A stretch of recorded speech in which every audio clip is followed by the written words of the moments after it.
Welcome back to the Ron's podcast. I am the Ron.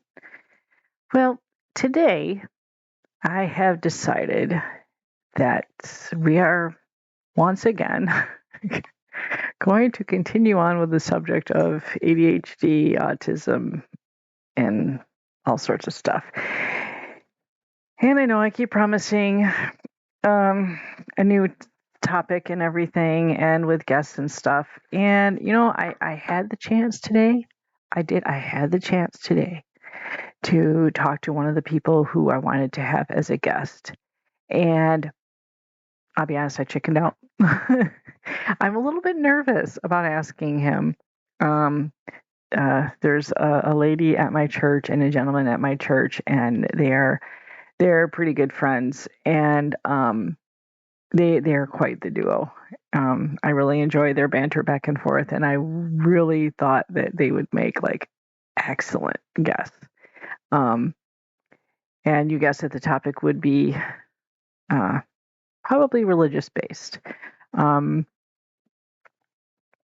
maybe just their memories over their lives. I don't know.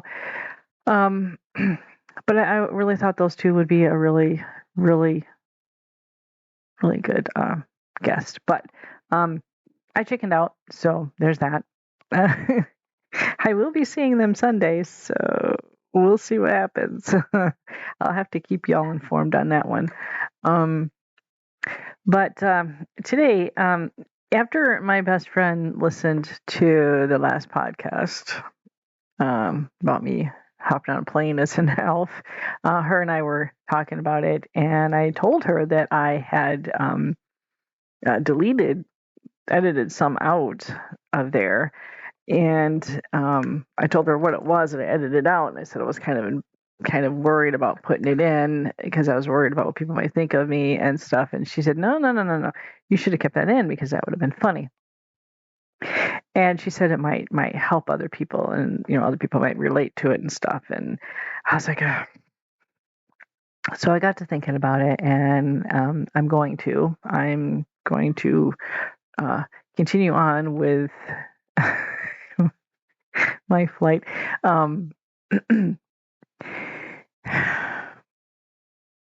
These are a couple behaviors that some autistic folk would have, and it's a soothing and coping mechanism. And remember how I mentioned something about that's a whole nother podcast for security, going through security. Yeah, well, here we go. So grab yourself a cup of coffee, a comfy chair, and let's chat.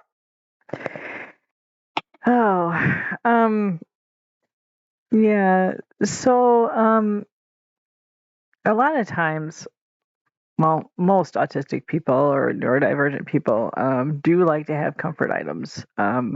It could be specific clothes they like to wear over and over again because it makes them feel comfortable and safe. It could be food, like they're called safe foods that people feel safe and comfortable eating all the time because, well, just plain, it just makes you feel safe. I know for me, there are certain foods that I definitely just feel safe eating. And if I need comfort or if I need to just like, it's really hard to explain. But some of us feel like we go and we look at what's in the cabinet and we just don't feel safe in eating those. Like, it's not that we are imagining something horribly bad, wrong is going to happen if we eat it. It's just, I guess maybe uncomfortable, maybe? I don't know.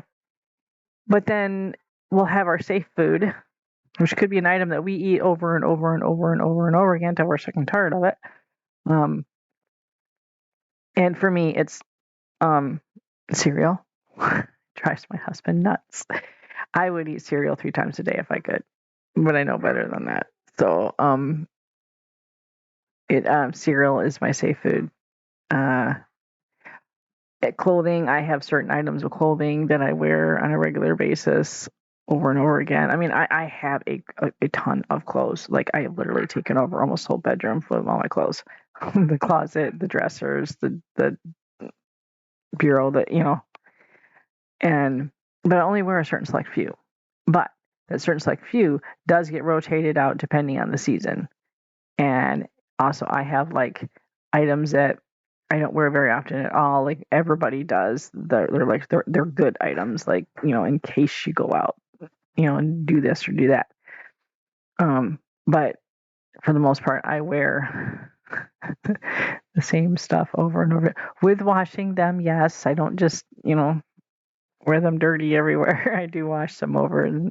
But okay. So my whole point of bringing up safe items is because, and excuse my ADHD-ness of rambling, but the reason why I brought up the safe items is that, or the comfort items, is that when I packed for my trip, I included in my carry-on, sneakily included in my carry-on, a stuffed animal that my youngest son had when he was little. And it was one of those ones that you can take the beads out and you can heat up, or you can put in the freezer, and then you stuff it back in the stuffed animal, and then they could hold it if they got sick or they were feeling bad or something. And it's kind of this is before all the weighted stuffed animals were a thing. But it's small and it is kind of weighted because of that little bead pouch in it. So, and I wanted something like that. Like I have weighted blankets and I have like weighted stuffed animals, but they're quite a bit bigger. Well, one weighted stuffed animal. Well, no, I've got two now. Anyways, they're quite a bit bigger, and I wanted something small that I could sneak with me because I was kind of embarrassed, to let my husband know and my son to know. Plus, the reason why I wanted it was because I was scared. I was terrified to get on the plane, and I did not want to let them know. But I was motivated to go see my daughter because she was having some, major life events happening in her life, and I wanted to go be there with her. But I didn't want my husband and my son to know, I'm like really scared. So I put it in there. Plus, I thought maybe they would think I was weird. But anyway, so then when I get there and I go through security, and the security, it hits on my bag, beep, on my carry-on, and the guy going through the luggage is like, hey, can I look through your thing? I'm getting like a hit on there. I said, okay, yeah, go ahead. No, fine, you can look through it. So he's looking through it and he's giving me like some more odd looks, like, what the heck? Yeah, he's not seeing anything. Everything looks kind of decent in there. And then he kind of runs his little wand thing over it again, and boop, it hits on the stuffed animal. And he just gives me like a weird look, and just kind of looks at it and pulls it out and he's like, it hit on this. Why? What's in it? And I told him what it was, one of those little bead things, and stuff. And he just kind of rolls his eyes like, oh, I can't believe it hit on this, and he just puts it back in the bag as you can go. And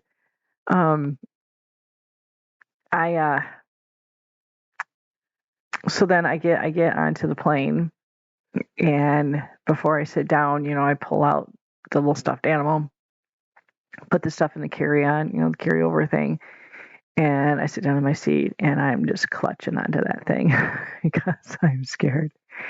And I had a really nice lady that sat next to me. And I'm on the wing at this point. I sat way in the back thinking, if this plane goes down, it's going to go down nose first, and maybe there's a chance if you're in the back.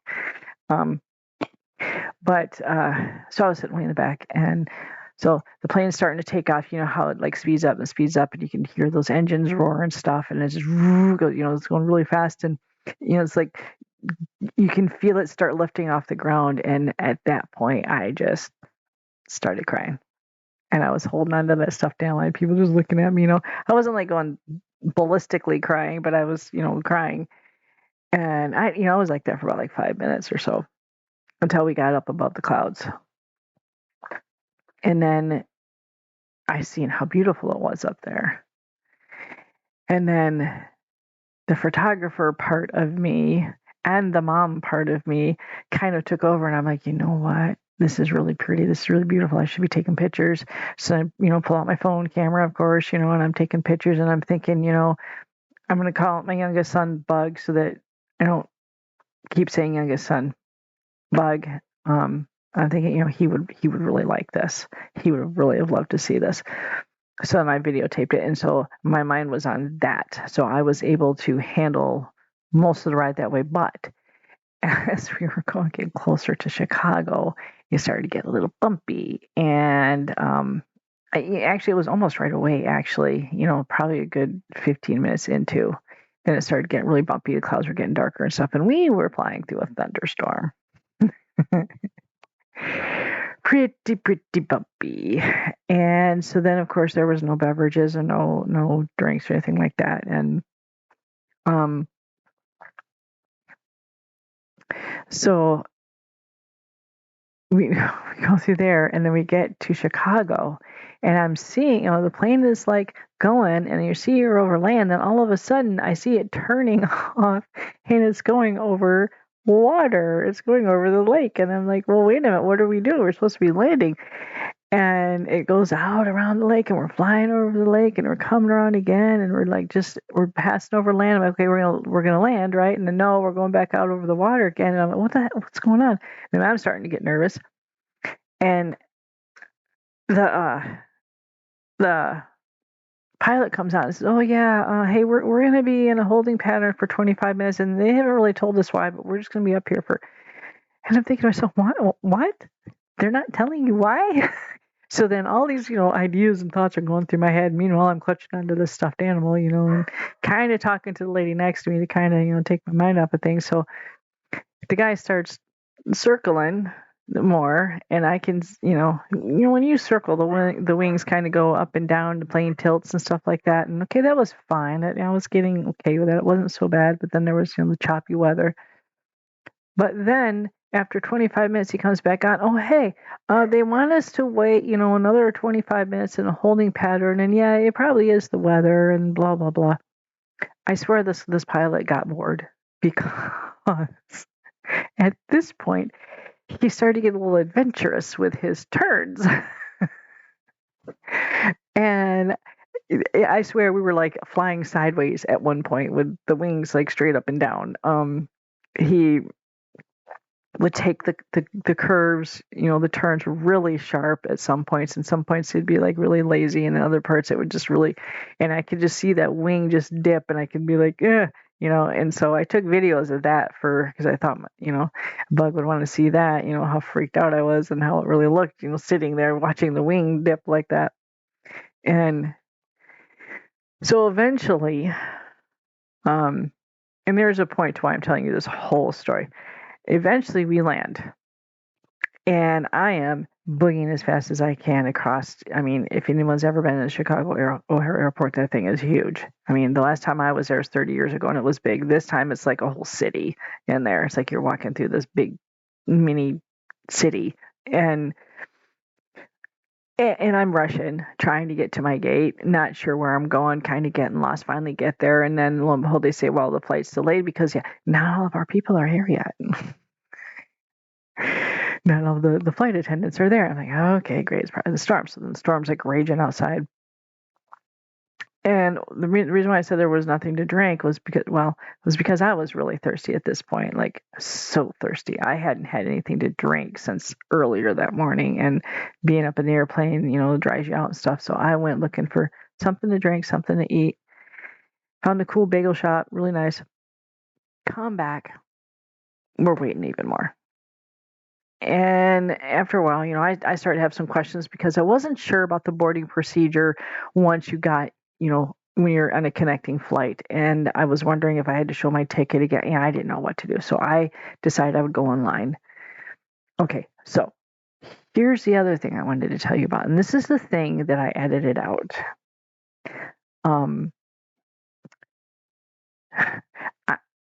I was really anxious, and a lot of overstimulation going on, a lot of anxiety, a lot of worry, going on at this point. And I don't know if, I'm sure most of you who are listening, maybe not everybody, for those of you who don't know, have heard of stimming behavior, which is a self-soothing behavior. It could be like a repetitive motion. Well, like I said before, it could be clothing, it could be whatever, it could be repetitive motion, it could be repetitive sounds.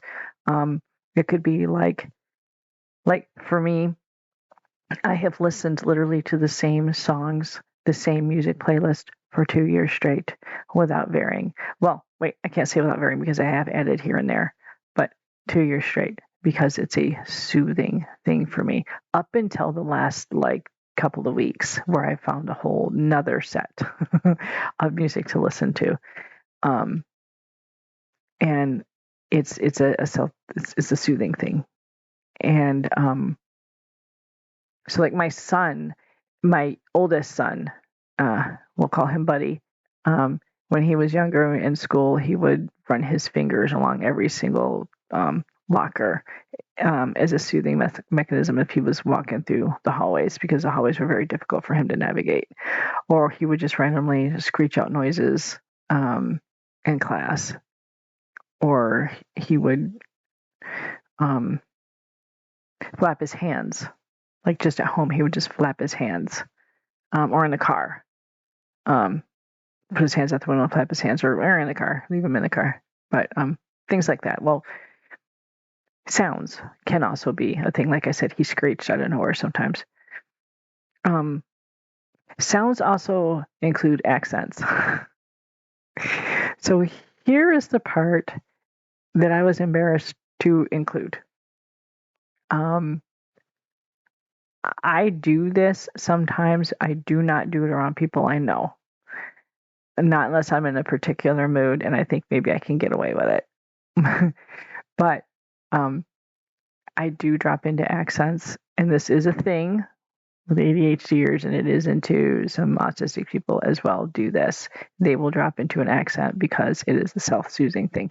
For me, I think the reason why it helps me is because it forces me to focus on the words, focus on the sound, and the way it feels in my throat.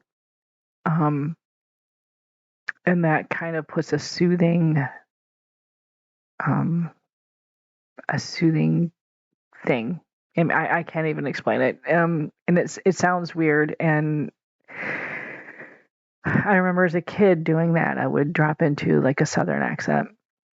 I did that around my cousins. You know, if we were in like big, huge family gathering and lots of people, like when my extended family got together, we had to rent like a whole hall, and we had to be like, I mean, there was overspill. There was a lot of people there. I had a ton of cousins and a boatload of aunts and one uncle, and yeah, it was a lot of people. And we would take off. Me and my cousins would take off. We'd walk around the town, and I'd drop into an accent or whatever. They thought I was doing it just for fun, but now that I look back at it, I wasn't. That was my coping. Just too many people, and that's why I always wanted to leave and go walking, because too many people. And I adored the cousins that I walked with. So, but anyways, and then when I got older, I lived down south for a little while, and I had picked up a Southern accent, Texas drawl. And even after I left, I kept that drawl for a little while, but I had it because I was going through a very anxious and very, very bad time in my life, and I picked that up as a way to soothe myself. And then when I came back north, you know, eventually after a while, I lost that drawl. But whenever I would get upset or angry, that drawl would come out. I would go right back into a Texas drawl.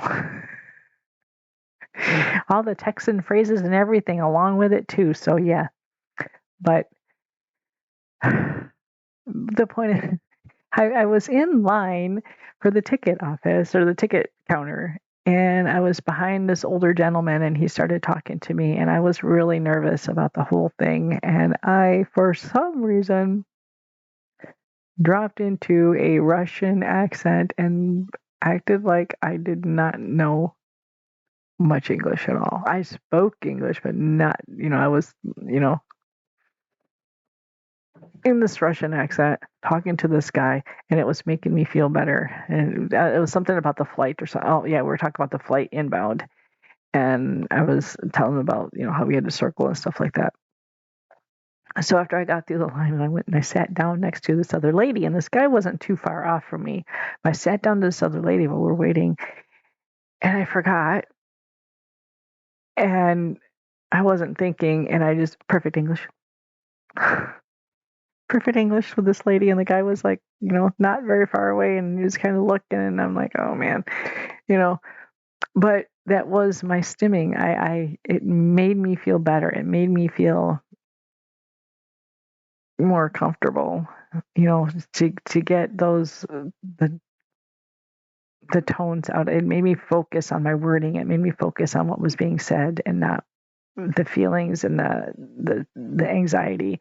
And that might seem kind of, excuse me for using this word, nuts to other people who aren't this way. But it's not. I mean, I in no way believe that I actually have a Russian accent. I just, and sometimes it can just be fun just to do that too. Sometimes I do it just for fun, but never around anybody I know, because everybody knows, I don't talk that way. And I don't want to be embarrassed, and I don't want to be shamed, and I don't want to whatever. But like if I'm at home and I'm trying to figure something out, and I know everybody does this, you cannot tell me there's like one person that does not do this. Everybody talks to themselves when they're upset about something and they're trying to figure something out, or they're trying to figure out how they're going to talk to somebody about something because they got a problem to work out. And when I do it and I'm home alone, I do it with an accent. It's usually that Russian accent. It's just a way for me to relieve the tension, I guess.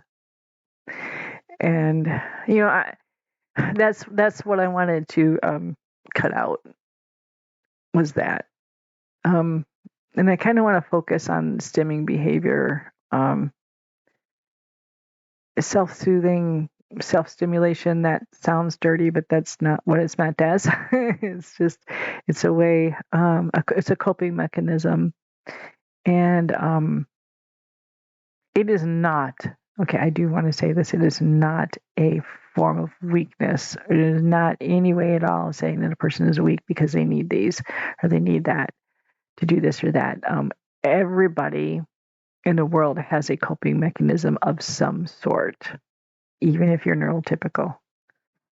And it could be smoking, it could be drinking, it could be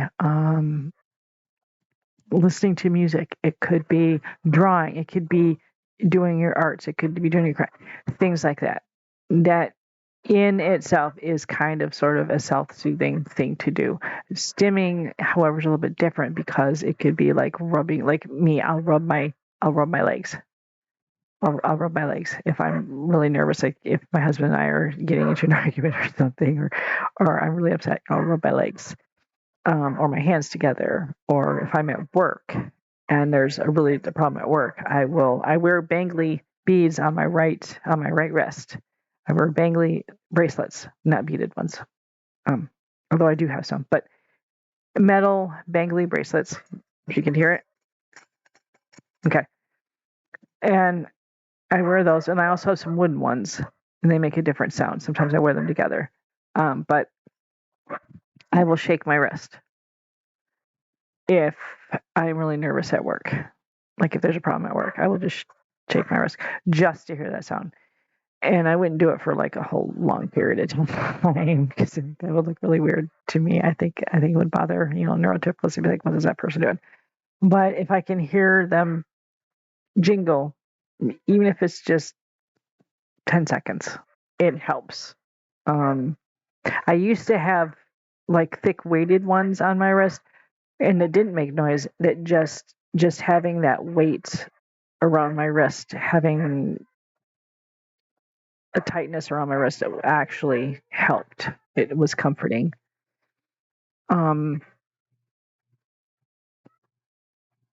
Just things like that. And I want to bring attention to it because, if you are doing these things, don't let anybody make you feel bad about it. And don't be embarrassed, because it's what you need. Do what makes yourself feel comfortable and what you need. I use my bracelets because I figure, everybody wears bracelets. Well, not everybody, but, a lot of people wear bracelets. A lot of people wear multiple bracelets. And for me to just shake my wrist is not going to be that noticeable. Yes, I'm asking them. But, I used to rock back and forth when I would get upset. And I don't do that so much anymore because honestly, my husband's been kind of on me about that, and he does not like that.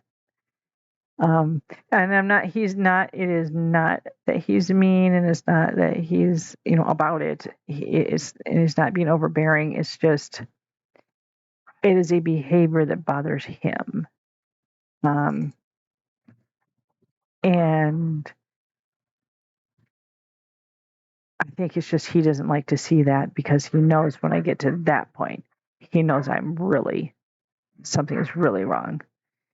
And because I have to be really hurting bad in order for me to get to that point. And I think that's why he doesn't like he doesn't like to see me do it, because he knows there's something super wrong. And that's a bad signal to him. And so, that sounds bad too in a way, I guess, because like I'm saying, like he doesn't want me it's not that. It's just, it hurts him. I mean, now that we're working things out and things are, it hurts him now to see me hurting now. So, but and if you have kids that are doing this type of thing, like Kayla's, I'm sorry, I said his name, Buddy. When Buddy did stuff like this before we got his diagnosis, because there was reasons why I could not get his diagnosis till he was a little bit older. He was like in 3rd grade, but he was doing things, clearly autistic things, when he was younger, that, I mean, now that I know what it was, had I known what it was back then, it would have been like fine. But, not knowing these behaviors that he was doing was because of his autism, was because he was trying to self-soothe. He didn't get the supports for it like he should have. But if you have a child that's flapping their hands, rubbing their hands together, rubbing their body over and over, like their arms or their hands or their legs, say they're randomly screeching out of nowhere like he did, the teachers would like really get upset, and they would call me and they'd be like, hey, this kid's doing this. I'm like, well, he's just, or he would curl up in a ball with his hands over his ears and just scream for 45 minutes at a time. When he was really little and he was in Head Start, he did that, and they could not stop him. They could not, and no one could figure it out. Well, when I got the diagnosis, and then I began to do research, and I understood he was in Head Start with all them kids. It was so loud, so much noise, so much movement, so much light, so much, and it was too much for him. And the only way he could block everything out was to curl up in a ball, cover his ears, and scream. Because curling up into that ball put him into protective space, covering his ears, protected his ears from hearing anybody else, and being whatever, and screaming blocked everything out except for his voice. You know how bad I felt after I learned about that, and I realized what he had been doing, what he was going through, and I didn't know it at the time. And I mean, I did. I went to school to try to help him. Not knowing what it was, like he started doing that in kindergarten too. And his kindergarten teacher was amazing too. And shout out to all you kindergarten teachers. You guys are amazing.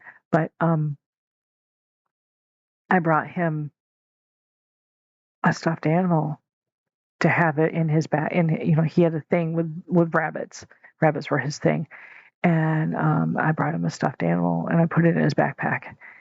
And because he would talk, like he wouldn't talk to you about, he didn't have, like no one understood anything he said until he was like in his 1st grade, almost kindergarten, 1st grade. I was the only one that could understand what he said because he had his own language. And because I spent 24/7 with him, I knew what he was saying. But yet he would talk to his rabbits. And he would curl up into those balls, and the kindergarten says, I can't get through them. I don't know. And I said, you make sure let him have that stuffed animal when he does that, and he will talk to that rabbit. And for years, he always thought that the kindergarten teacher gave him that rabbit. He didn't know that I did it, but he had that. And I kept a pretty good eye on him because we lived right across the street from the school, and I could, if they were outside playing, and um,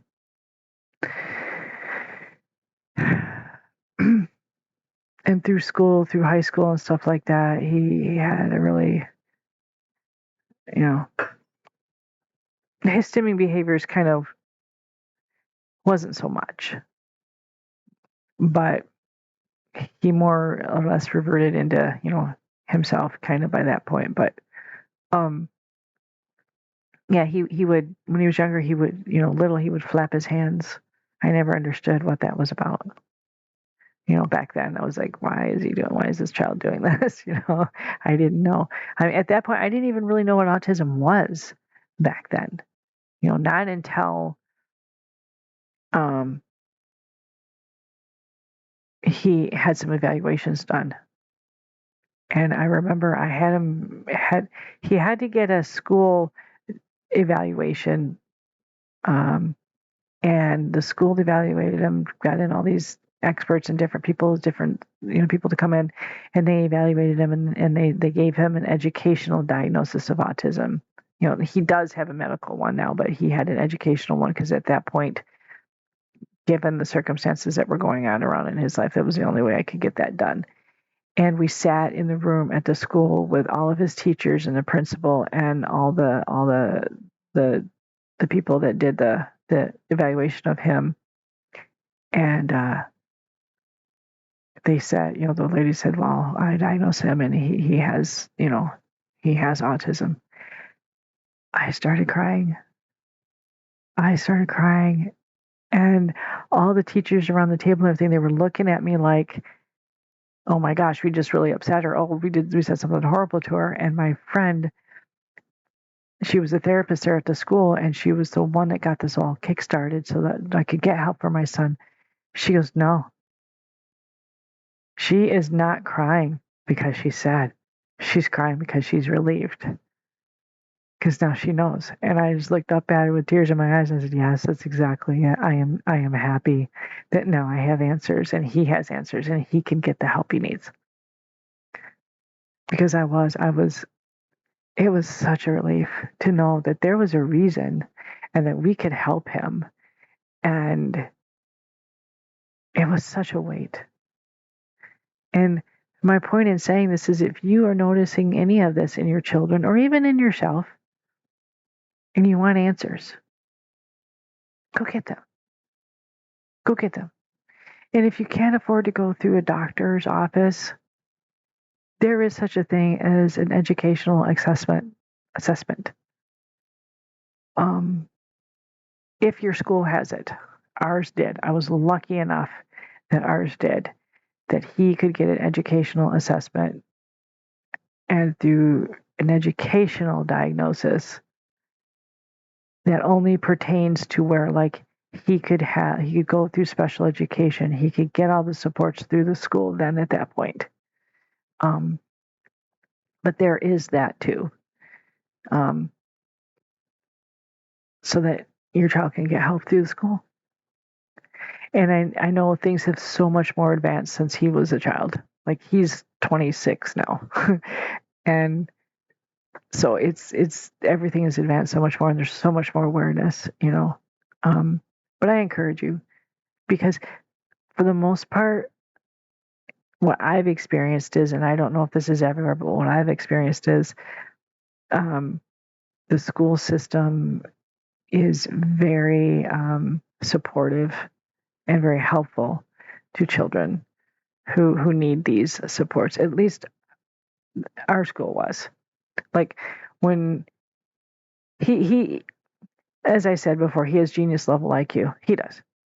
But his last year of school, he was failing every single class because he could not handle being in school walking up and down the hallways, dealing with everybody. It was the social part that was just crushing him. And the superintendent at that point um, allowed my son to take the GED prep courses in a separate class by himself because we knew he wouldn't pass to get his diploma. So he allowed him to do GED prep courses in the classroom by himself. He did all those, went through all those. And then the school helped us with getting his GED test in ways that I'm so grateful for. And we had to drive 2.5 hours, 2 days in a row for him to take these series of tests because it's not just one test, it's a series of tests. And he, when he got done with those tests and they got graded and everything, they said he broke records because of the grades he got on those tests. That child broke records. He wasn't failing because he was dumb. He was just failing because of the social stuff. And the school was like, you know, we'll help him.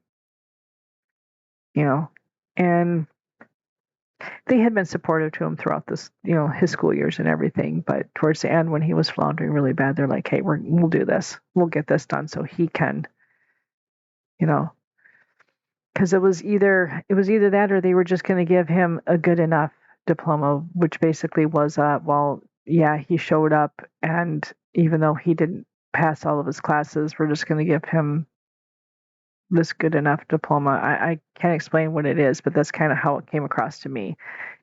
It was not a fulfillment of anything. It just meant he attended school. And I was like, no, he needs to at